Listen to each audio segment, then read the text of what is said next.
جو وراثت کے معاملات تھے وہ آپ کو تفصیل سے معلوم کرنا پڑے گا. وراثت کس کو کتنی ملتی ہے یاد رکھو.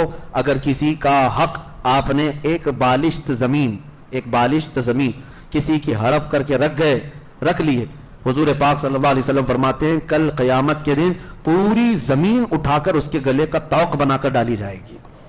پوری زمین کا طوق بنا کر اس کے گلے میں ڈال دیا جائے گا, وہ گردن نہیں اٹھا سکے گا.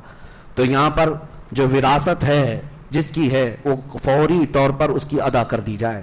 کس کا حق ہے پورا صفحہ ہے. یوصیکم اللہ فی اولادکم للذکر مثل حظ الانثیین.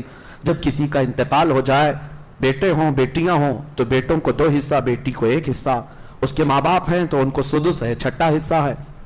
اور پھر بیوی کو 8واں حصہ اگر اولاد ہے, اور اولاد نہیں ہے تو 4تھا حصہ ہے.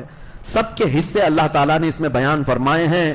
اور پھر قیامت کے دن کے خوف کے ساتھ بھی میرے آقا نے فرمایا اگر کسی نے کسی کا حق دبایا تو قیامت کے دن اس کو پوری نیکیاں دینی پڑ جائیں گی.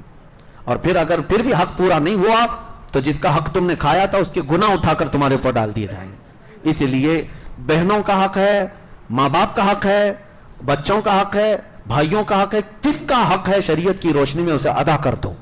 اور لے کر کے بھی کتنے سال جیو گے, مرنا تم کو بھی ہے.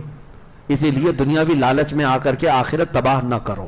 اللہ کریم ہم سب کو حقانیت کے ساتھ زندہ رہنے کی توفیق عطا فرمائے, شریعت مصطفیٰ کی پیروی کرنے کی توفیق عطا فرمائے, قرآن عظیم کی آیات بینات اور اس کے مفاہیم اور اس کی تفاسیر پر عمل کی توفیق عطا فرمائے.